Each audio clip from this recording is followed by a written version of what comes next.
first of all, I just want to thank you guys for taking the time to join for tonight's conversation. I'm Coach K, also known as Cara Ashburn, and I love teaching people how to lose weight by faith. Faith is the easiest way to lose weight, guys. It's hard because we're not used to applying our faith to weight loss, but it's easy because you don't have to do all the work. Your job is to stay surrendered, keep your faith intact, and let God do the work. That's what worked for me, and I know that's what can work for you as well. I began my journey in 2015. At that time, some of you have seen my before pictures. I was about 250 pounds, and I was pre-diabetic. I was a size 20. That was my all-time high. That was the largest I'd ever been. I was at a point in my life where I just accepted, this is it. This is who I am. I have tons of before pictures to prove it because I took pictures all the time. I wasn't a person that hid from the camera. I felt like that was my weight and that was it. I repeat this every chance I get because many of you think where you are right now is your final destination, and it is not. I promise you it is not. It's not in any way. I'm not at my final destination right now, mentally, physically, spiritually, emotionally.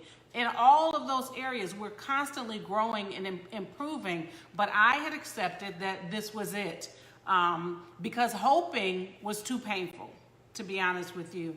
And then in November of 2015, a friend of mine who, instead of lovingly saying, Cara, your weight is out of control, instead she said, hey, you should look into this alkaline thing that I'm in. She said, because,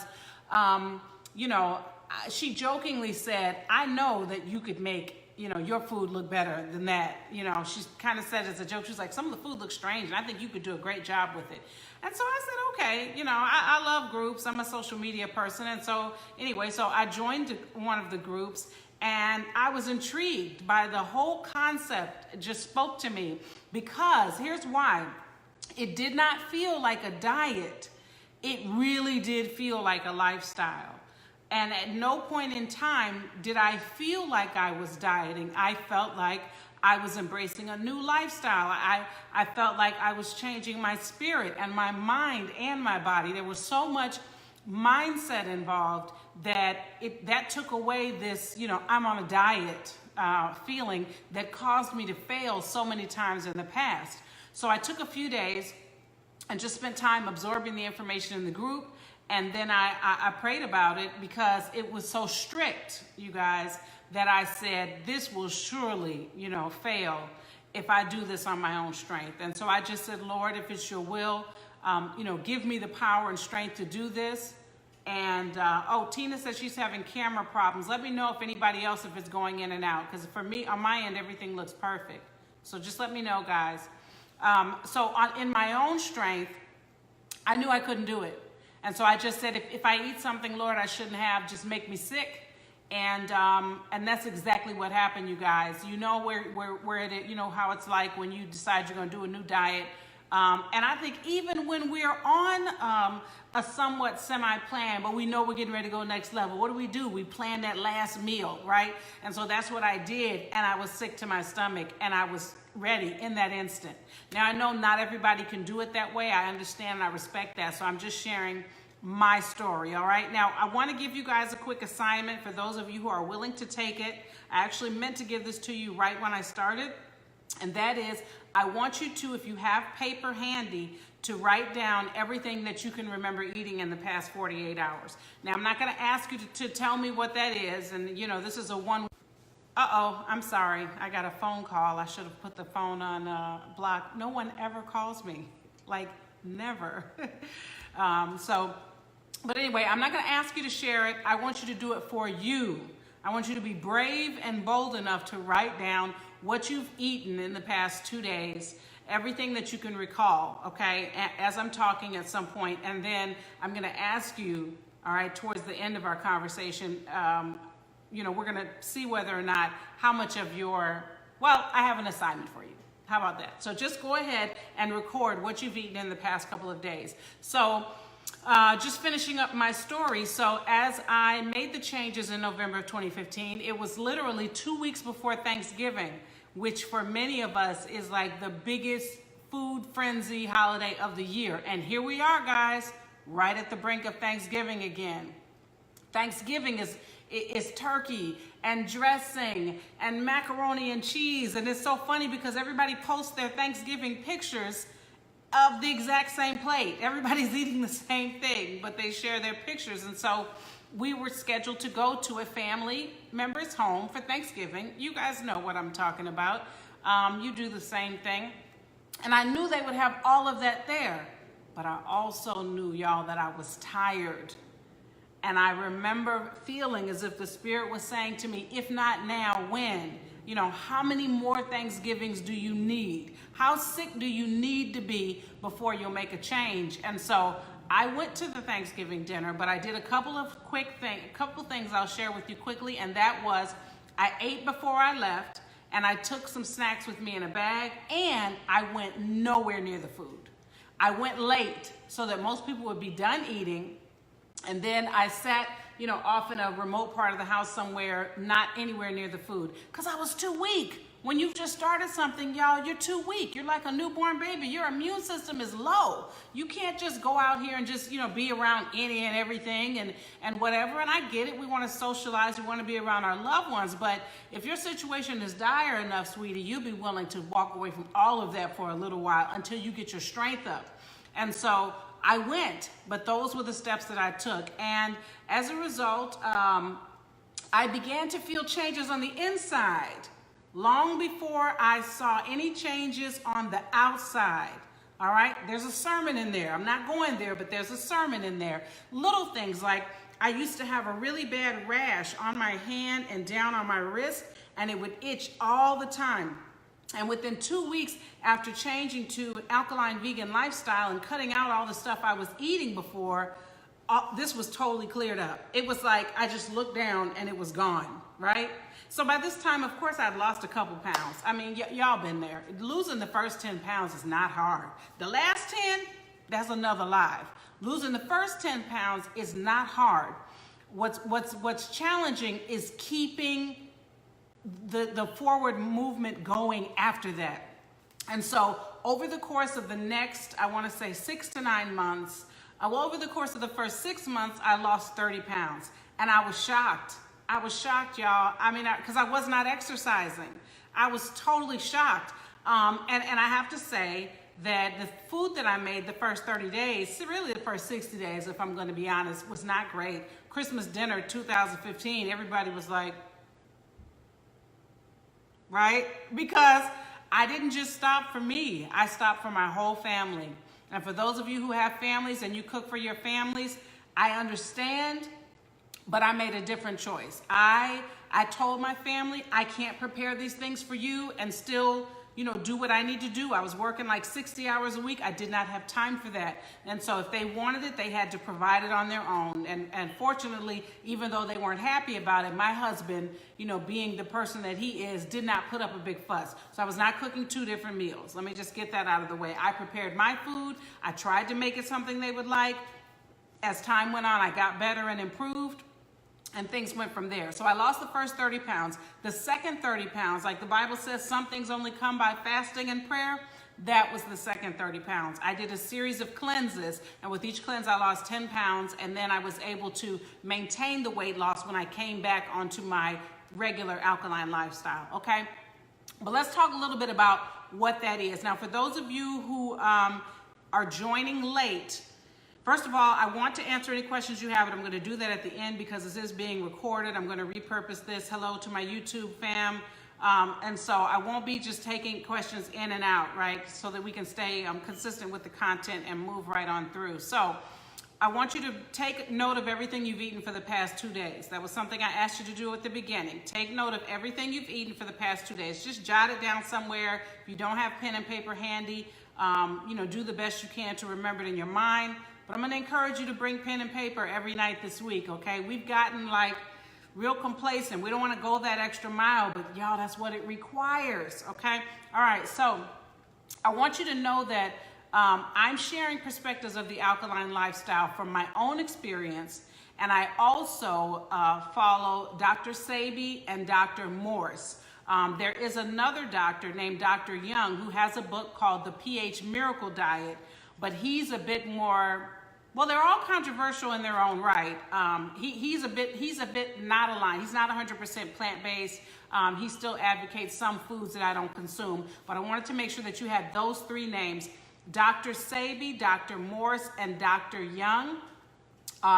They're naturopath professionals. They are not accepted at all by the general medical establishment, all right? So if you're the type of person who only does things by the book according to Western medicine, I can tell you right now that this is probably not the live for you, all right? This is for those of us who are willing to kind of be our own guinea pigs and believe that but that the knowing is in the doing, as a friend of mine says, okay? And that's exactly where I was, nothing else. I'd been to the doctor before when I was overweight and asked them what to do, and they never could give me anything concrete. And so I was ready to try something different. You should also know that I'm a health coach, and while I am a certified health coach, I'm not your doctor. This is my personal story, and you need to confirm with your doctor before you make any type of changes, all right? And confer with your own path. So, as I stated, I was 250 pounds. You know, in the U.S. right now, over 1 million women weigh 300 pounds or more. I think you guys already know that in the United States, we are more obese than pretty much any other nation. I don't have an exact stat on that, so don't quote me. But we know we're out of control. We know it. When you think of traditional food in other cultures versus traditional food in America, it's drastically different. Our food is fried. It's lots of meat. It's lots of dairy. It's lots of processed food. That's just how we are. And so as a result of that, you have more people than ever who are fighting inflammation and inflammatory related diseases, including things like cancer, lots of autoimmune issues like MS and lupus and things like that, right? And so what I'm going to share with you guys tonight is basic information. Tonight we're starting with basic information on acid versus alkaline, along with basically what do those mean and what are the typical foods that tend to cause that, okay?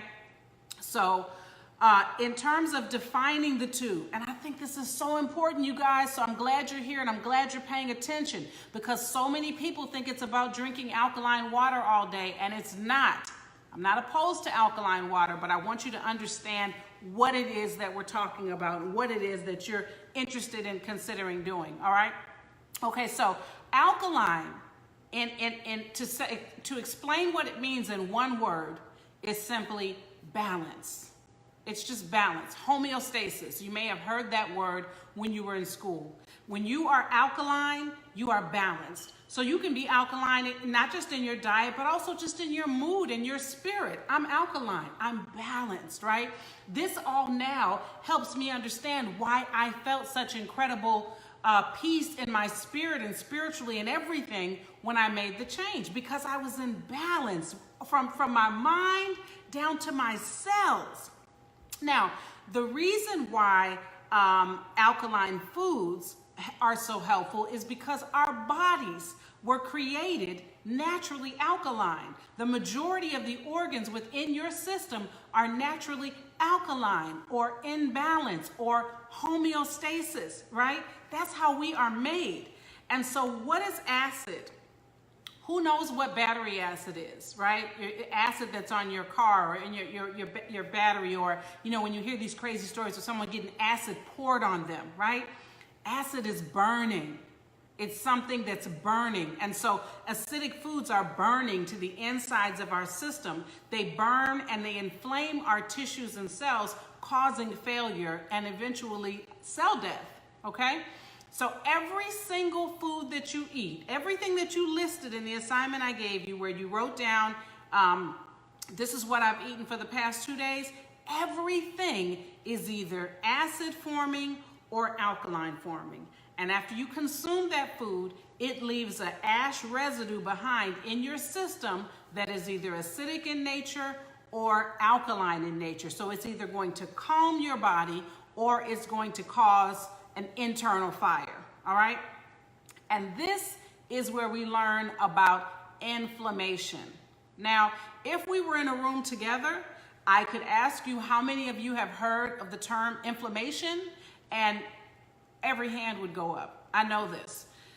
But how many of us actually know what inflammation is? And we know it ain't good, because what happens is anytime there's a new buzzword out like inflammation, what comes out? The opposite of that. Anti-inflammatory. This is anti-inflammatory. This is anti-inflammatory. The anti-inflammatory diet. The anti of the problem, right? Here's the most important thing for you to know about inflammation, first of all, is that inflammation at its onset is not a bad thing. It actually shows that your body is fearfully and wonderfully made. It is your body's reaction to something not being quite right. So your body raises the level of inflammation in your system to counteract something that's not right, because your body is constantly fighting to keep you alive.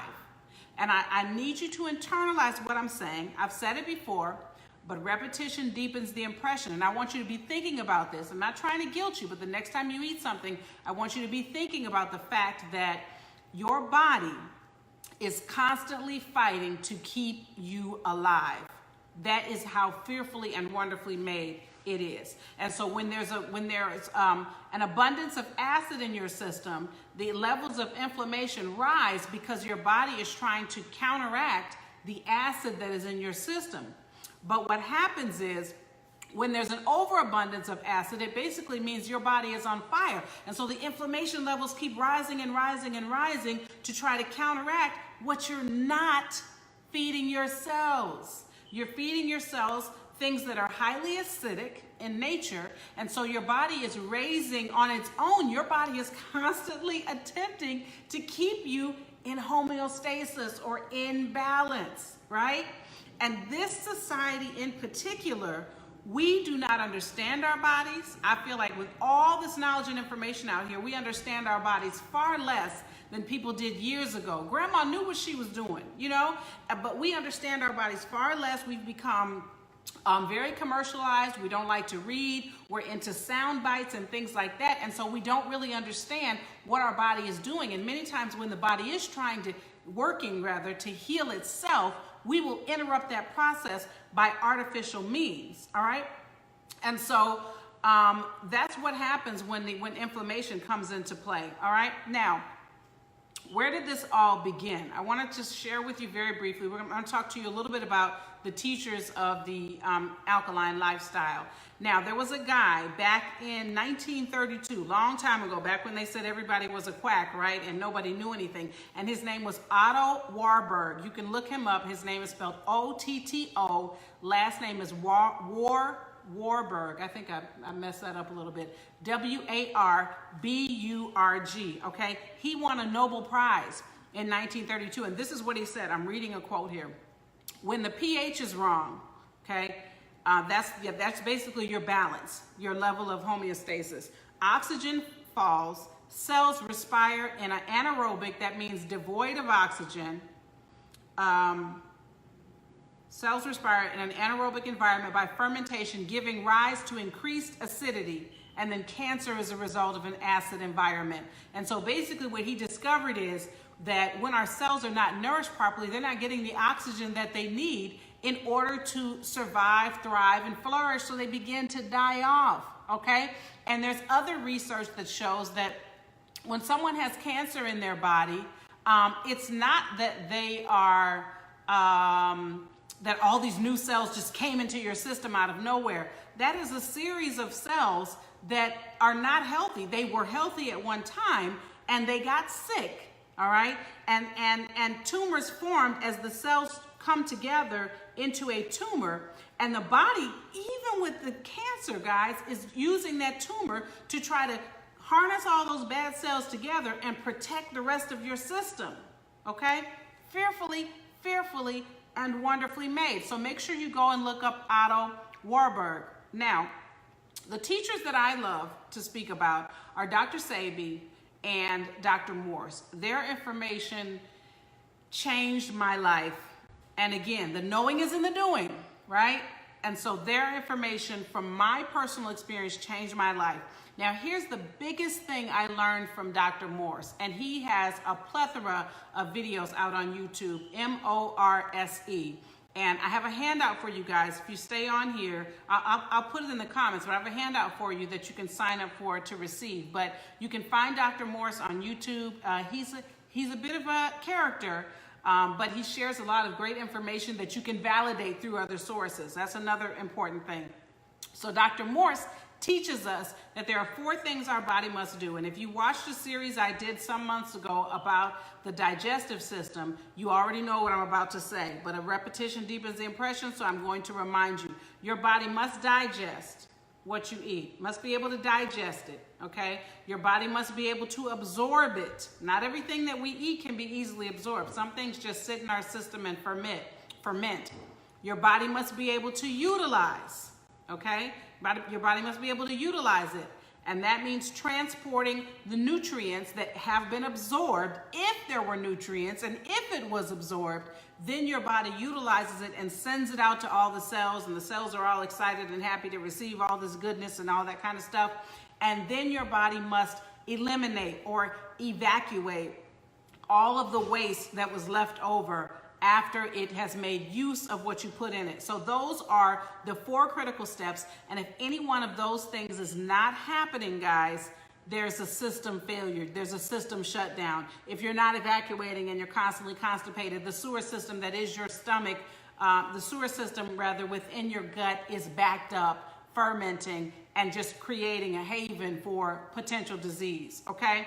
Why does that matter? It matters because acid-forming foods lead to congestion, buildup of mucus, buildup of unwanted waste that sometimes the body can get rid of and sometimes the body cannot get rid of.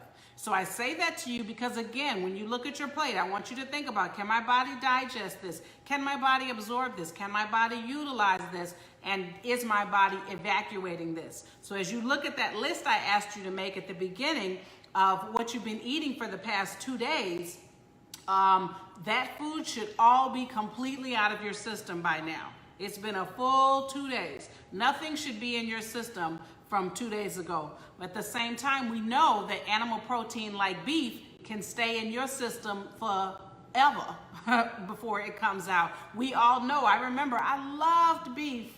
It's not that I don't understand the things you miss. I love the steak. I could chicken, whatever. Sometimes it smells good, but whatever. But I loved a good steak, y'all. But you eat steak and it just sits. It's just parked right there in your system and can't get out. And so then everything else you're putting in behind it is just sitting there, right? Okay, so keep in mind again that what you feed your cells determines if they will grow or weaken. So let's talk a bit about Dr. Sebi. Well, one more thing about Dr. Morse. So Dr. Morse I didn't bring the book down here with me, but has an excellent book on that it goes into detail about all sorts of diseases, all sorts of herbs. He talks a lot about acid and the alkaline environment of the body. It's very, very good reading. Highly recommend that book. It is literally like a health Bible, I believe. You can just refer to it for so many different things. He does advocate, though, a high fruit or fruitarian diet, okay? So, yeah, if you're eating fruit all day, heck yeah, you're alkaline. That's all you're eating is food that brings balance, right? There's nothing acidic about an apple. So, that's hard to stick to 100%, but I do use his methodology for cleanses every now and then because it really helps me to kind of, again, bring that balance back in. So Dr. Sebi, spelled S-E-B-I. Dr. Sebi is who I follow most closely in terms of food. Dr. Sebi has an excellent video on YouTube called Eat to Live, that if you watch it, particularly if you are African American, it is just life-changing. It's life-changing. So I'm going to deviate a little bit and just share with you my personal perspectives about Dr. Sebi and my personal experience with him. That's the plan that I followed most closely when I first started. I have met 2 of Dr. Sebi's former wives and several of his children and had in-depth conversations with them as well. The plan worked. There's a lot of controversy on the other side of the coin, okay? Dr. Sebi teaches that, he has a specific nutritional guide that you can follow that tells you about foods that are alkaline. Now, here's the difference, and this is so important because he's very popular on Facebook, and my goal in doing this series was not to promote any one specific methodology over another. I want to share with you the broad information and let you choose for yourself, because that's the gap I see. No one is doing that. Everyone is just telling people to, do this one thing or you must follow this. And I don't believe in that. I believe in bio-individuality. You got to find what works for you. And so, Dr. Sebi, again, high alkaline foods. What I love about his plan is acid foods, let's go there for a second, are pretty much everything y'all ate yesterday, most of you, including a lot of vegan items. Anything processed, okay, is going to have some acidic components to it. Any form of animal protein is acidic in nature. You can Google acid-alkaline for yourself. Dairy, highly acidic and inflammatory. I would tell you to give up dairy before chicken, okay? Meat, dairy, a conventional wheat, killing people's guts. It's destroying. I know it's hard to give up. We can talk about that later in the week. And also the biggest distinction between Dr. Sebi and some of the other teachers is that he also teaches against foods that he considers to be hybrid foods, okay? Hybrid foods are fruits and vegetables, nuts and seeds that he believes were not created in nature. So you could not go out to the forest and find broccoli, therefore we shouldn't eat it. That's what Dr. Sebi teaches. My struggle with that, I'm going to be very upfront with you guys, is that I have had a hard time on my own finding proof that those items are actually harmful. So the people who follow his protocol 100% have made a faith-based decision that they're going to avoid even hybrids. For me, I don't avoid anymore. I did for a while, but I don't avoid anymore the hybrids that have been around forever. I don't eat them as often just because I got out of the habit for like 2 years. But I do avoid new hybrids, pluots. I don't know what that is. The spliced fruits and stuff, the cotton candy grapes and things like that. They'll say non-GMO, but they actually were created. 2 seeds of 2 different items were put together in a lab to create some new variety. How does my body know how to assimilate that? I don't know, right? And so I would still suggest moderation when it comes to things that we can't prove came originally from nature. At the same token, on the other side of that, our entire food supply is compromised at this point. Everything is a hybrid, if we're being honest. And so I have found it to be a better approach to just focus on high fruits, veggies, nuts, and seeds, foods that are unprocessed, and things that are foods that are unprocessed, fruits, veggies, nuts, and seeds. Oh, and then avoiding conventional wheat. Oh, and sugar. How could I leave that out? Because the sugar and dairy right up there again. I'd rather you give up sugar and dairy even before you quit meat, to be perfectly frank with you. So if there was an order of priorities, and it also depends on what you're addicted to, right? But those are the things that are causing the most harm. And we want to stick to a diet that is very simple, high in fruits, veggies, nuts, and seeds. Now, back to the specifics of the alkaline acid balance. We're going to get some acid in our diet, guys, because we're not perfect. And I'm not judging. I don't know what everybody's doing. But even people who seem very, very hardcore, I'm pretty sure they are not 100%. All right? If you can get to 80-20, you should feel tremendously better. That being said, if you have a disease, if you're fighting disease, if you know you have serious problem with inflammation, you have arthritis, rheumatoid arthritis, lupus, MS, you need to still get your diabetes under control. Definitely if you're fighting cancer, trying to reverse HIV, because there is proof that some people have been able to do that. Anything along those lines, you need to go 100%. You need to go all in as far as possible and see what a difference will make. Again, you're not going to see anything in 2 weeks, but in 90 days, if you're clean and solid, you should see a marked difference, not just in your health, but in your energy and your clarity of mind and how you feel. Because why? Your body is in balance. Your body is in homeostasis, okay? And so 80-20 can be your goal. Now, within that, I see someone saying 80-20 is her goal. What's in that 20% though? I still don't want to see animal protein in your 20%. I still don't want to see dairy in your 20%. I don't even think that dairy and animal protein and sugar have the same effect within that 20% as it would be, say, if you had a sandwich somewhere, you know, that was wheat-based, right? It's just so damaging. And there are specific charts that will show what the level of acidity is in certain foods. And you could look that up and then determine what you wanted to be in your 20%, so that if you were going to occasionally veer off, you would do it within that. So mine used to be, or has been on occasion, on the weekend, I would have one thing. But then Monday through Friday, I would stay pretty strict. Monday, Tuesday, Wednesday, Thursday, Friday. If you work in an office, it's much easier to control that. You're taking your food with you. You've got your snacks. You already know what you're having for dinner. Meal prep anybody. Very critical to be able to do. And then you can use that as a gauge to make sure that you stay within your 80-20. 90%, even better. If you have a weight problem, I would say go up to 90%, okay? Up to 90%. And so really that's the basic information that I wanted to share with you tonight. Just as a recap, I just want to remind you that alkalinity is normalizing, it's balanced, and an acid is burning. Foods that are highly acidic are foods that cause you to have an increase in inflammation, and an overabundance in inflammation creates a perfect environment for disease. Disease is available all the time, you guys. It's in the air we breathe.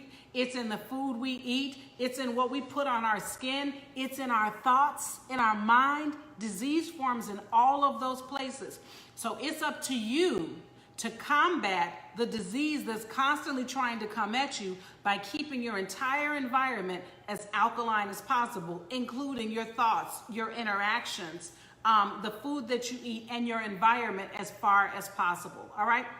If there's any questions, go ahead and ask your questions now. Comment with your questions, and I would love to answer them for you. I'm gonna start with Michelle. She says, what about salmon? Fish is acidic, as is caffeine, by the way, also considered very acidic. So yes, I don't want to, yes, salmon is still acidic. You don't need it. I understand that people really like fish, but it's not something that's necessary for your health. As Jackie stated, it's very important to do the research. Please use scientific studies that are available. Jackie has a lot of research that she's already done, and I know in the coming weeks we have some exciting things coming, and she'll be more than happy to share more of that with you. I am going to share with you right now in the comments a link to download a summary basically of what I've shared here, and it's bit.ly/alkaline-me, okay? And I'm going to click my own link. Yes, that's it. So once you click bit.ly/alkaline-me, you'll be able to receive a download of a summary of what I've discussed here. And then that's going to also put you in the queue for some really good stuff coming the next few days. So make sure you go ahead and do that and get on my email list, bit.ly/alkaline, ALKA, LINE, all right? And that's in the comments, and I will amend the topic to also include that as well. 4 things: fruits, nuts, veggies, and seeds, all right? And listen, guys, as I bring this to a close and see if you have any other questions, I know how limiting that sounds, but you would be shocked. Most people will say it's limiting, and then there's 10 things on there they haven't even tried. And that's why it's so important in the mind. I could have done a cooking demonstration for you tonight, but until you fix this right here, until you alkaline your thoughts, it doesn't matter how many recipes I give you. You still won't be able to stick to it. You'll still be thinking about that one thing you always used to eat that you just really wish you could have more of. And that's just not how this works, okay? At the same time, I want you to start by starting. And you've already done that because you're watching me speak right now. This is your start. You could be anywhere. You could be somewhere else on Facebook. You could be watching some trash on TV. You could be in the Chick-fil-A parking lot. But instead, you're here with me right now. So you've started by starting. I want you to start where you are with what you have. What you have is enough. You just need to push yourself just that little bit more. Push yourself just that little bit more to take you over the edge. And as a faith-based person and a believer in Jesus Christ, my Lord and Savior, who I would never deny, I want you to start with prayer, okay? When this live is over, if it's your desire to make these changes, get your health back together, come off medication, give up the foods that you love it. I know how you feel, sis, bro. Go to my page, look in my photos, go to the album called Foodie Pics from years ago. You'll see what I used to make, and it was slamming, okay? So I know what it feels like, but on the inside now, and the outside, frankly, I feel so much better. It's not worth it, and I would never go back, all right? So I'll be here again tomorrow at 7 p.m. Eastern Time. Make sure that you invite other people. Feel free to add them to the community here so that they can catch tomorrow's live as well. I want you to go to bit.ly/alkaline-me and sign up right now to get that handout, y'all, so that you can be in that queue. There will be things I will send on email that I may not share here, and it's going to help reinforce your learnings, okay? Tomorrow I will be delving more into the food and we'll be unpacking a bit more. If you have other questions or things you want me to cover on this topic, please feel free to inbox me or comment here with them, and I will share that information with you guys tomorrow, okay? I'm so glad that you chose to join me. And I want you to have a blessed evening. Don't be worried and don't be overwhelmed. We're all going to get there together, all right? Thanks, guys. Have a good night. Bye.